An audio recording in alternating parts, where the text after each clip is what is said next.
আল্লাহ তাআলা বলে বান্দা তোরে আমি সম্মান দান করলাম, এত বড় সম্মান, আসমানের চাইতে তোরে বেশি আমি সম্মান দিলাম, সমস্ত মাখলুকের চাইতে তোরে সম্মান দিলাম। এরে বান্দা কেমন সম্মান দিলাম? ও বান্দা তুই আস্তে আস্তে একটু সম্মানের দিকে আয়। বান্দা আমি সম্মান দিলাম তোরে কোরআনের মাধ্যমে, এই জন্য সন্তানটা বড় অন্ধ মানুষ কোরআন আস্তে আস্তে করে শিখলো, কোরআনের কারণে এত দামি বানিয়ে দিয়েছে। অন্ধ হাফেজ সাউথ আফ্রিকার থেকে বাংলাদেশে প্রতি বছর আসে, কক্সবাজার পেকুয়া ময়দানের মধ্যে, হাই স্কুল ময়দানের মধ্যে, খাগড়াছড়িতে, ঢাকার মধ্যে, ময়মনসিংহ কিশোরগঞ্জের মধ্যে, যশোরের ময়দানের মধ্যে, বরিশালের হেমায়েতুদ্দিন ঈদগাহ ময়দানের মধ্যে অন্ধ হাফেজের তেলাওয়াত শুনিয়া বরিশালের মধ্যে 2 বছর আগে 60 জন হিন্দু পুরা ফ্যামিলি এরকমভাবে স্টেজে চলে আসছে।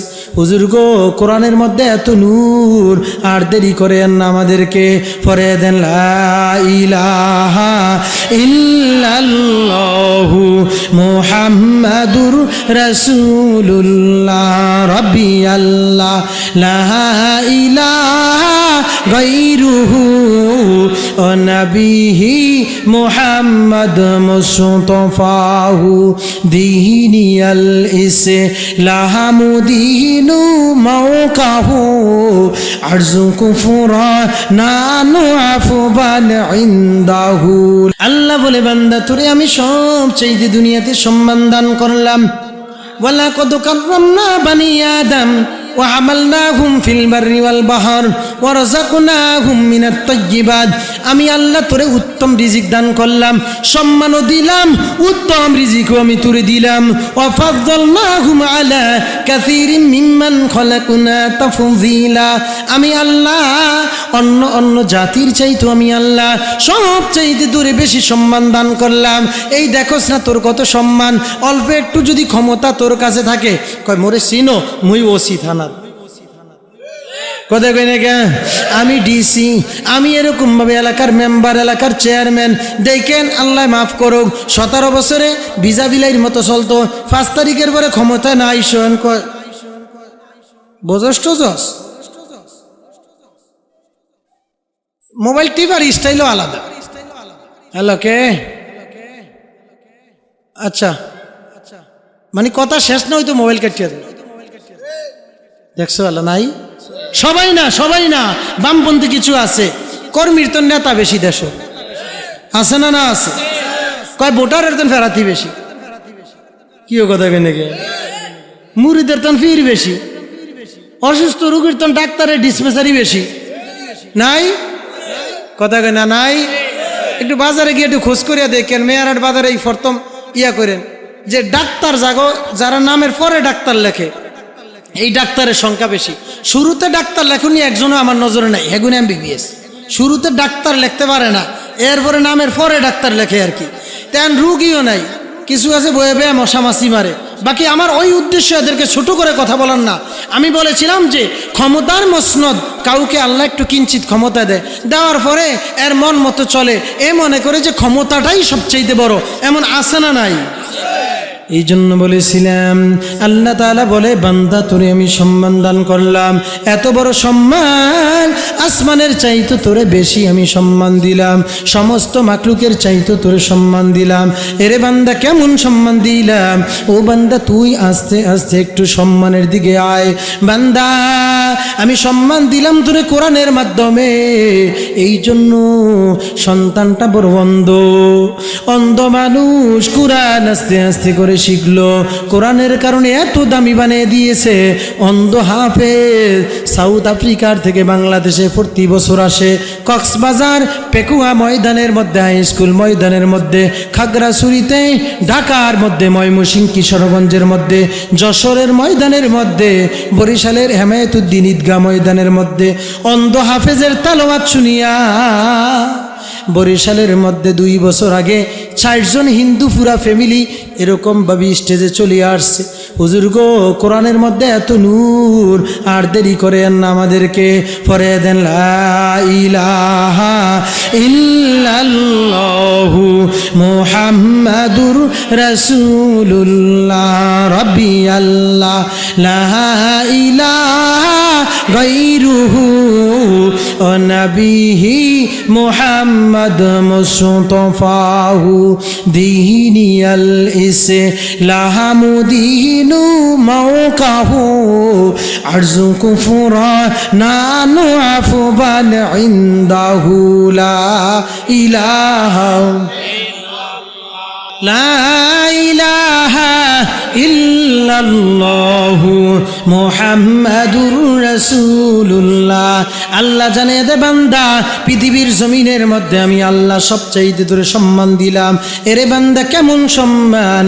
ছোট্ট সন্তান বাড়ির দরজায় দাঁড়িয়ে দাঁড়িয়ে আসতেছে, বৃদ্ধ বাবাজি জঙ্গল থেকে বাঘের উপরে লাকড়ি বোঝাই করে করে নিয়ে আসে, সাপের লাকড়ি হাল্লা এরকমভাবে লাঠি বানাইয়া বাঘের শাসন করে নিয়ে আসে। ছোট্ট সন্তান দাঁড়িয়ে দাঁড়িয়ে এবার ওই দিকে তাকিয়ে রয়েছে, ডাক দিয়া বলে, রে ভাই ব্যাপারটা বারে কি? বাঘ মানুষকে খেয়ে ফেলে, সাপ মানুষকে সুবাল দেয়। এই বৃদ্ধ বাবাজি আবার কেমন করে বাঘের উপরে আনছে?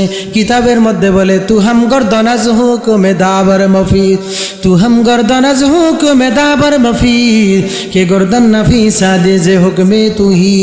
ও ছোট্ট সন্তান, তোমার বাড়ি কোথায় জানি না, পরিচয় কোথায় জানি না, তুমিও যদি চাও বাঘ তোমার কথা শুনবে, সাপ তোমার এরকম কথা শুনবে, তুমি আল্লাহ তাআলার সামনে গর্দানটা ঝুঁকিয়ে দাও। আল্লাহ গো তোমার থেকেই হয়, চাকরির থেকে হয় না, ব্যবসার থেকে হয় না, তোমার থেকে হয়, ঘরের থেকে হয় না, জমিন থেকে হয় না, মার্কেট থেকে হয় না, তোমার থেকেই হয়। আর যদি বান্দা তুমি আল্লাহকে রাজি খুশি করতে পারো, এবার ডাক দিয়া বলে 18,000 মাকলুকাতের মধ্যে আশরাফুল মাকলুকাত ছাড়া 17,999 মাকলুকাত তোমার জন্য গর্দানটা নিচু করে তোমার খেদমতের জন্য তৈরি হয়ে যাবে। এজাজ আলী রহমতুল্লাহ আলাইহি দেওবন্দের জমিনের মধ্যে 1377 হিজরিতে ইন্তেকাল হয়ে গেল রমজান মাসে। একদিন দারুল উলুম দেওবন্দের মধ্যে যাওয়ার পর ডাক দিয়া দেখতেছে এইরকম ভাবে দুইটা সাপ, জিন সাহাবী আসিয়া সাপ এরকম ভাবে হারিকেন ঢিম লাইটের সামনে দাঁড়িয়ে দাঁড়িয়ে একটা আরেকটার সাথে খেলা করে। এজাজ আলী সাহেব রহমতুল্লাহ আলাইহি সাপ দুইটাকে প্রহার করে বলে, তোমরা সাপের সুরত ধরে এখানে কেন খেলা করো? তোমরা তো জিন জাতি। বলে, হুজুর গো, জিন জাতি ঠিক আছে, তবে আজকে আপনি হাদিসের মধ্যে কি পড়াইবেন এটা শোনার জন্য আমরা আসছি। বলে, কেন আসছো? বলে, আপনাকে মহাব্বত করি, আল্লাহকে মহাব্বত করি, এই জন্য হাদিসের দর্শের মধ্যে আসলাম। বলে, আরে কেমন অবস্থা? বলে, তোমরা যদি এরকমভাবে এই মাদ্রাসার ছাত্র হইতে চাও, আমাদের জামানার মধ্যে আল্লাহর বান্দা কয়েকজন ছিল জিন, এরকমভাবে জিন, যেই জিনেরা ছাত্রদের বেশ ধরে দেওবন্দের মধ্যে পড়েছে, এখনো সম্ভবত মনে হয়ে আছে। জিন সাহাবী শাহ ওলিউল্লাহ মুহাদ্দিসে দেহলভী রহমতুল্লাহ আলাইহিকে এবার ঘোষণা দিতেছে, আপনি রসুলের যে হাদিসটা পড়ান, এই রসুলের হাদিসটা আমি রসুলের সামনে বসে বসে শুনছি। কেমন আল্লাহ বালা ছিল! আজ পর্যন্ত বিহারের পাটনাতে এরকমভাবে ভূমিকম্প হয়েছে, ঝাড়খণ্ডে ভূমিকম্প হয়েছে, আজও পর্যন্ত উত্তরাঞ্চলে ভূমিকম্প হয়েছে, তবে দিল্লি শহরের মধ্যে আজও ভূমিকম্প হয় নাই। কারণ নিজামুদ্দিন মাকবারার পাশে মাকবারে হুমায়ুনের মধ্যে আল্লাহর কুতুবদের কোরআন শরীফ, আল্লাহর কুতুবেরা কারুকার্যভাবে মসজিদের চতুর্পাশে দেওয়ালে লেখছে, লালকেল্লার ভিতরে এখনো লিখে রাখছে। আজকে জমিনের দিকে তাকিয়ে দেখেন, ওই আল্লাহর বান্দারা সব সময় আল্লাহর কাছে দোয়া করেছে। এই জন্য জিন তো দূরের কথা, এই জামানার মধ্যে এক আল্লাহর ওলি ছিলেন হাতিয়ার মুফতি সাইফুল ইসলাম সাহেব রহমতুল্লাহ আলাইহি। একবার জাহাজে করে সন্দ্বীপে আসবেন, লাঠিটা উঠার সময় পড়ে গেছে। কিছুক্ষণ পর খিজির আলাইহিস সালাম লাঠিটা নিয়ে হুজুরের কাছে আসলো, হুজুর গো, আপনি তো আল্লাহ ওয়ালা মানুষ, আপনার কষ্ট হবে লাঠি যদি না পান, এই জন্য আল্লাহর হুকুমে লাঠিটা নিয়ে আপনার খেদমতে হাজির হয়ে গেলাম। এরা আসে না নাই? আউলিয়ারা কারে আকবা এখতিয়ার, জাহিলারা কারে দুনিয়া এখতিয়ার, মাইলে মোহমেন সহে মোহমের মিশাবাদ, মাইলে কাফের সহে কাফের মিশাওয়াদ। এই আল্লাহ বলার আছে না নাই? নবী বলেন লা তাআতা লিমাখলুকিন ফি মাসিয়াতিল খালিক, আল্লাহর নাফরমানি করিয়া মানুষের মন জয় করা যায় না। বন্ধু বলে দোস্ত চলো না একটু ঘুরে আসি, না জায়েজ কাজের দিকে ধাবিত করে। অনেক বন্ধু দাওয়াত দেয়, চলো কক্সবাজার যাই, কুয়াকাটায় যাই, সিলেটের জাফলংয়ে যাই। বন্ধুদেরকে জানিয়ে দিবেন দোস্ত সব কিছু করতে পারি, তবে আল্লাহর সাথে নাফরমানি করতে, জোরে বলেন, বন্ধুরে মহব্বত করবেন। কেমন বন্ধু? এই জমিনের মধ্যে যে এই বন্ধু আপনাকে আমাকে আখিরাতের দিকে ধাবিত করে। বন্ধু মোবাইল করে জানিয়ে দেয় দোস্ত ফজরের নামাজের আজান হয়ে গেল রে দোস্ত, একটু ওঠো ওঠো। এই বন্ধুগুলাকে যখন মহব্বত করবেন, এই বন্ধু আপনাকে আল্লাহ বলার দিকে নিয়ে যাবে। বন্ধু আপনাকে বলবে দোস্ত রজুলুন কলবুহু মুআল্লাকুন বিল মাসাজিদ ওয়া রাজুলান তাহাব্বা ফিল্লাহ ইজতামাআ আলা যালিকা ওয়া তাফাররাকা আলাইহি। আরে বন্ধু কতই না খারাপ জায়গার ভিতরে ছিলাম, এর দোস্ত আজকে চলো চলো চলো, ওই যে পশ্চিম দিদারুল নওয়াজের মাহফিল হয়, নামাজের পরও বয়ান হবে, আল্লাহ ওয়ালাদের মিলন মেলা হবে। এর দোস্ত প্যান্ডেল তো এখনই পড়ে গেছে, আসো জায়গা পাবো না, তাড়াতাড়ি করে আছো। এই বন্ধুরা যদি এক বন্ধু অরজুলানে তাহাব্বা ফিল্লাহ, এক বন্ধু আরেক বন্ধুরে দাওয়াত দেয়, আল্লাহর নবী জানিয়ে দেয় কঠিন মুসিবতের ময়দানে এই দুই বন্ধুকে আমার আল্লাহ কঠিন মুসিবতের ময়দানে এই দুই বন্ধুকে আরশে আজিমের মধ্যে ছায়া দিবে। এজন্য সম্পর্ক রাখবেন ভালো বন্ধুর সাথে রাখতে হবে, খারাপ বন্ধুর সাথে রাখা যাবে না। সোহবতে সালে তোরা সালে কুনাদ, সোহবতে তালে তোরা তাহলে কুনাদ, আই বেরাদার দূরে বাসাজ ইয়ারে বাদ বাদ তরবুয়া দাজ মারে বাদ ইয়ারে বদুয়া রদ তোরা সো জাহিম ইয়ারে নেকু গিরে তায়াবে নাইম। ভালো বন্ধু আপনাকে ভালো জায়গার দিকে নিয়ে যাবে, খারাপ বন্ধুদের সাথে যদি সংস্রবে থাকেন আপনাকে খারাপ জায়গার মধ্যে নিয়ে যাবে। এই জন্য মানবেন কাদের সাথে মানবেন, থাকবেন তো আলেমদের সাথে থাকবেন। কারা কারা আলেমদের সাথে থাকবেন? ইল্লাহি তাকবীর। আমরা সব কিছু বিসর্জন দিব, আলেমদের দেখানোর পথ কখনো বিসর্জন দিব না, ঠিক কি না? কারণ আলেমদেরকে ছাড়া কোনো উপায় নাই, আলেমদেরকে ছাড়া কোনো পথ নাই, আছে না নাই? অনেকে আছে হুজুর দেখতেই পারেন, আসেনি একদল আছে, এগোরে হুজুর দেখলেই মানে এগো গায়ে যেমন চলে, আছে না নাই? হায় হায়, রসুল বলে কুন আলিমান ওয়া মুতাআল্লিমান ওয়া মুস্তামিয়ান ওয়া লা তাকুন খামিসান ফাতুলা। তুমি নিজে আলেম হও অথবা এরকম ভাবে আলেমের সাথে থাকো, আলেমের ছাত্র হও, আলেমদের কথা মানো। যদি এই 4 গুণ না থাকে তাহলে 5 নাম্বার দোষ হলো তুমি যেই কোনো সময় পথভ্রষ্ট হয়ে যাবা। তাহলে থাকবেন তো কার সাথে থাকবেন? ইসলামী আন্দোলন ছাড়া কোনো উপায় নাই, ইসলামী মত ছাড়া কোনো উপায় নাই। যারা মানে না এগরে মেসেজ দিবেন, মরার আগে বলা বাংলা স্কুল মোড়ের তো ডায়েরি কিনবি, ডায়েরি কিনে লিখবি হুজুর করে দেখতামই পারতাম না। একদল জমিনে যদি না থাকতো চরমনের ফিস সাহেবের তাজা নাকের রক্ত ঠোঁটের রক্ত বের করেছিল, এরা বাবার সুসন্তান না, এরা বাবার অবৈধ জারক সন্তান, ঠিক কিনা? এদের কারণে সমাজ নিমজ্জিত। আমি কয়েকদিন আগে মাদারীপুরে মাহফিল করে আসিয়া আমার বন্ধুরে জিজ্ঞাসা করলাম এই মাস্তানের বাড়ি কইরে, কয় 6 নং ওয়ার্ডে কাশীপুর চৌমাথায়। আমি কই আছে না মরছে? কয় খোদার গজবে কই যে নিচে আর কোনো পাত্তা নাই। কথা কই না কে? আলেমদের সাথে গাদ্দারি বেটা। এই হুজুরেরা না থাকলে তুই তো জারুয়া হইতি, জারুয়া কি আপনি দিয়েছি যে কন্যা, ঠিক না ব্যাটি? হুজুর না হইলে কি হইতো? কেমনে যারো কইতো? বিয়া ভরাই কে? তো ওই যে ওয়াজি কইলো আমনে গরু লাগবো না, আমরা ইমিলেট পড়তারি মালিক ইয়াউমিদ্দিন ইয়াকা নাবুদু ওয়া ইয়াকা নাস্তাইন ইহদিনাস সিরাতাল মুস্তাকিম সিরাতাল লাযিনা আনআমতা আলাইহিম। নাউযুবিল্লাহি মিন যালিক। এরকম করে আমরা দেখেন পদ্মা সেতু উদ্বোধনের আগে ওই হারামি কি কারাত পড়ছে কথা কই নাকি? এই মোল্লারা সারা তোর কাফন হবে না ঠিক কিনা?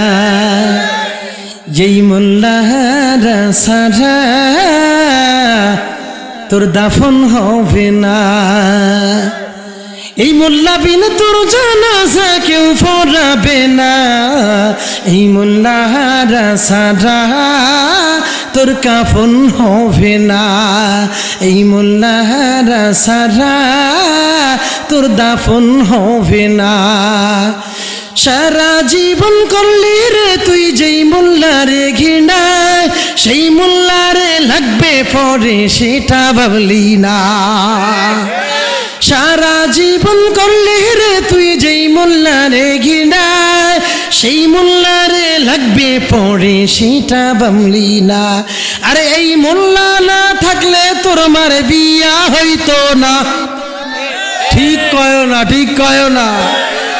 এই মোল্লা না থাকলে তোর মার বিয়া হইতো না। মোল্লা না থাকলে বিয়া হইতো, জারু হইতো, জারু। এই মোল্লারা সারা তোর কাফন হবে না। এই মোল্লারা সারা তোর দাফন হবে না। তোর মা বাবা যাবে যেদিন এই দুনিয়া ছেড়ে, সেই দিন ঠিকই আসতে হবে এই মোল্লাদের দাড়ি। তোর মা বাবা যাবে যেদিন এই দুনিয়া ছেড়ে, সেই দিন ঠিকই আসতে হবে এই মোল্লাদের ধারে।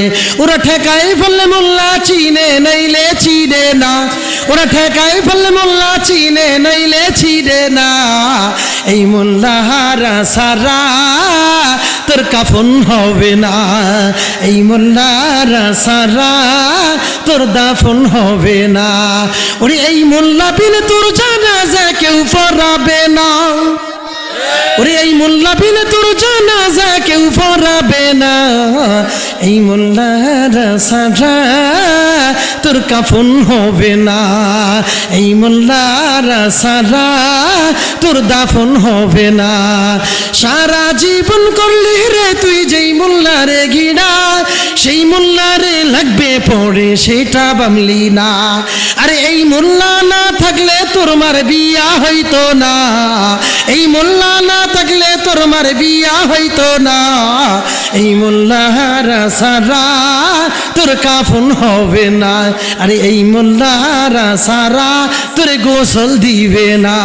আরে এই মোল্লারা সারা তোর কবর খুঁজবে না। আরে এই মোল্লারা সারা তোর দাফন হবে না।